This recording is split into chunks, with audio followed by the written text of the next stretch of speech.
Miss হবে না আপনার পছন্দের টিভি শো। দেখুন জি5 অ্যাপে একদম ফ্রি। বৌদি চলে এসেছো তুমি? তুমি ঘুমোওনি? এই অবস্থায় কি আর ঘুম হয়? তো তুমি আজকে এত তাড়াতাড়ি চলে এলে? অনেক কিছু হয়েছে তুলে, আমি সবটা পরে বলছি। তোমার দাদা ঠিক করে বাড়ি ফিরেছে তো? পর্দা তো পুরো মাতাল হয়ে বাড়ি ঢুকেছে। কি হয়েছে কিছু জানো তুমি? আর কেন জানি না বারবার ধরে সতীশের কথা বলছিল। বৌদি তুমি কি সতীশের কাছে?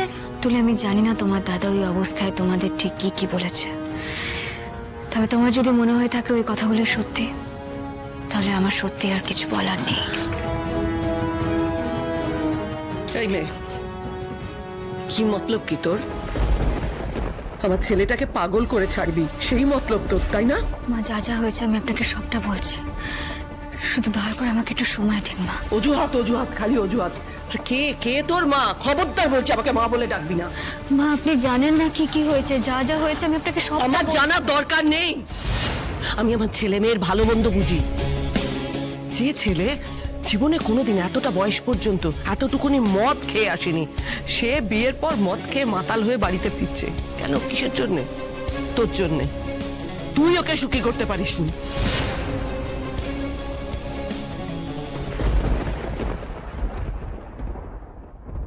মা, আমি রাজকে মদ খেতে বলিনি। আমি জানিও না রাজ কেন এরকম ধরনের কাজ করছে। তবে মা, যাই হয়ে থাকুক আমি রাজের সঙ্গে ঠান্ডা মাথায় কথা বলবো। কি হবে ঠান্ডা মাথায় কথা বলে? এই সব কিছুর জন্য তুই দায়ী। নিজের দায়িত্বটা পালন করতে পারিসনি। আমার ছেলেটা না জানি মুখে কত যন্ত্রণা নিয়ে শুয়ে আছে ঘরে। তুই দায়ী এর জন্য। অপয়া মেয়ে একটা। শুভা, শুভা, শুভা, থামো থামো থামো থামো, আসল ব্যাপারটা জানতে দাও। ক্যাপ্টেন, তুমি কি যে রাজের জন্মদিন সেটা ভুলে গিয়েছিলে? আমাকে আপনি ভুল বুঝছেন বাবা। রাজের জন্মদিন আমি ভুলে যাব? ইনফ্যাক্ট ওর জন্মদিন সেলিব্রেট করার জন্য আমি বাইরে বেরিয়েছিলাম বাবা। বাইরে বেরিয়ে কি করলে?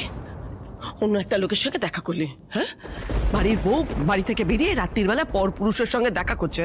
নষ্ট মেয়ে একটা। মা, একদম কথা বলবি না। রাজবাবা আমাকে সবকিছু বলে দিয়েছে। আসলে তুই যে করে হোক রাজকে পাগল করতে চাইছিস। ওর মাথাটা একদম খারাপ হয়ে যাক, ও চাকরিটা চলে যাক। চলছিস তো হিংসে হিংসে, এত বড় চাকরি করছে না, হিংসে জ্বলছিস একটা। লজ্জা করে না তোর? নষ্ট মেয়ে একটা।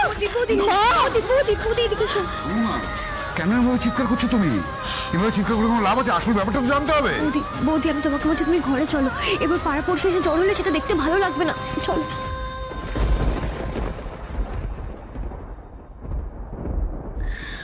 আজ আমি আপনাকে কথা দিচ্ছি মা, আমি আর কোনোদিনও রাজকে এই চাকরিটা নিয়ে কিচ্ছু বলবো না। ওর জীবন, ও যা ইচ্ছা হবে ও তাই করবে। আর আমি খুব ভালো করে বুঝে গেছি মা, আমার কথার আর কোনো গুরুত্ব নেই ওর জীবনে।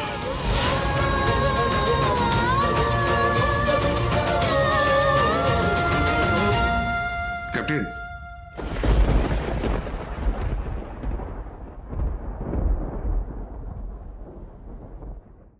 জি5 ডাউনলোড করুন আর সব এপিসোড দেখুন একদম ফ্রি।